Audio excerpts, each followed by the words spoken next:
Mr. President William Samoei Ruto, draw your chair closely and catch your tea because it is you whom I want to address. What was in your mind while you scrapped off the vetting of the person seeking IDs in Northeastern? Why do you think your predecessors never thought of that?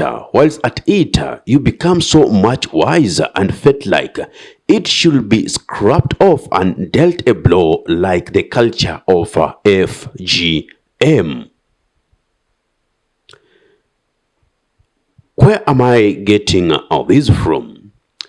Just the other day, during the game between Kenya Police and also the Mogadishu FC, we saw 14 and 17 years old boys of Somali origin disrespecting Kenyan flag.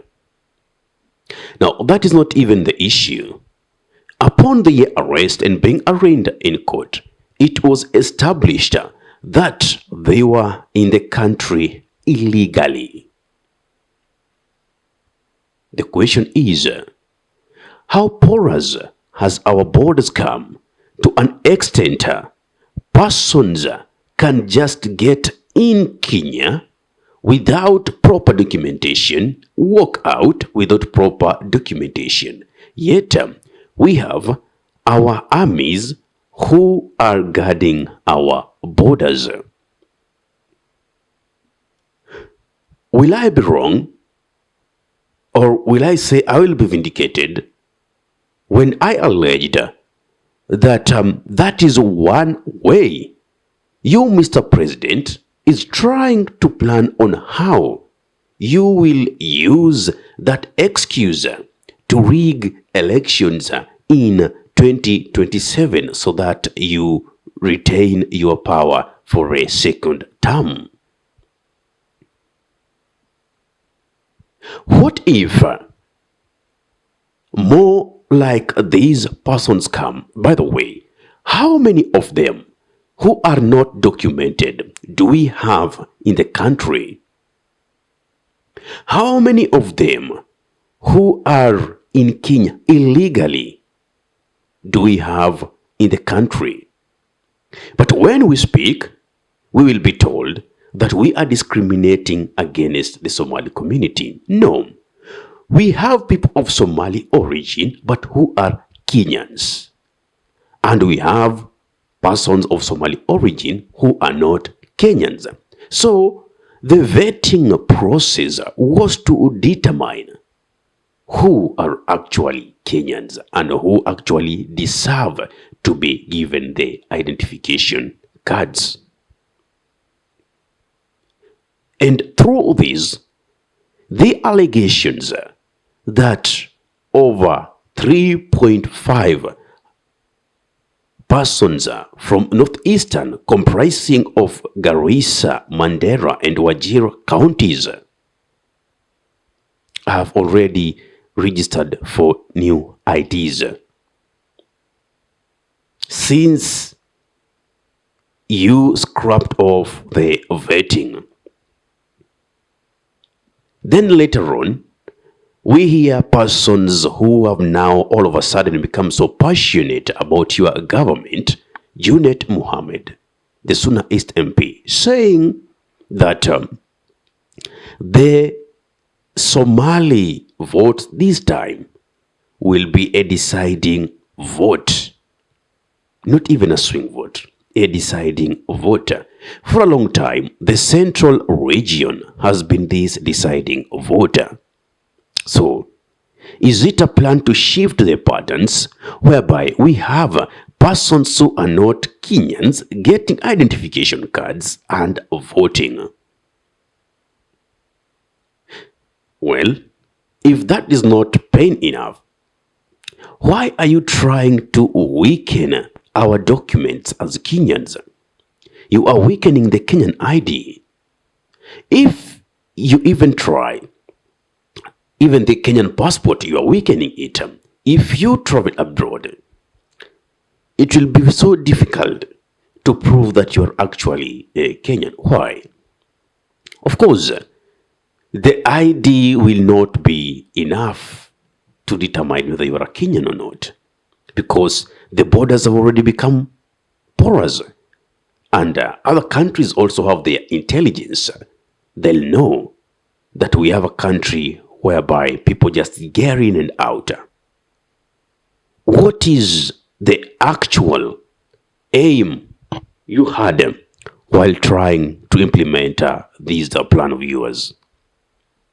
We don't want a repeat of what happened in 2007 to occur, because we've already seen some scars being scratched, being opened. The tribal path that we did bury, leaders are actively trying to open it. Leaders are working day and night to conglomerate people along tribal lines, because they know that is the political capital. You divide and rule. So, is that the route that you, Mr. President William Samoei Ruto, want to take? Like today I've just decided I want to address you. Your predecessors were not stupid when they found that system of vetting in place. They were not. And all of a sudden, you cannot just become so clever to scrap it off. For a long time, we've had smuggling of sugar from Kismayu through to the porous borders in northeastern. Then we have such sugar being repackaged in our known brands and being sold to us. That is killing our industries. We also have issues like charcoal also being, and the persons who are alleged to be responsible for all these are the Jubaland forces were here. You never spoke a word. The governors over here, they came and told you, hey, these people are here. But what did your CS for Interior, CS Murkomen, say? He kept denying.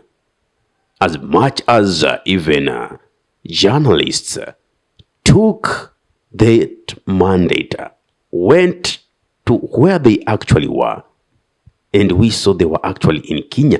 Even their commander spoke. But now, all your government knows to do is deny. I mean, Mr. President, is this how you want to drive the nation? Maybe, maybe not.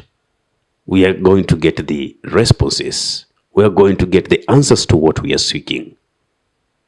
But at least Kenyans are seeing all these under your watch. And they know better. They know better. What's your take on this? Give me your thought in the comment section below. If you're watching from my YouTube channel and you love content of this nature, kindly subscribe and press the notification button. So anytime that we are live or we upload content of this nature, you'll be the very first person to be notified. Ahmed Khalif is my name for the unscripted talks here in Dab Radio. Assalamu alaikum wa rahmatullahi wa barakatuh. Kwa timba kali za Afrika, Dab Radio ndio mpango mzima.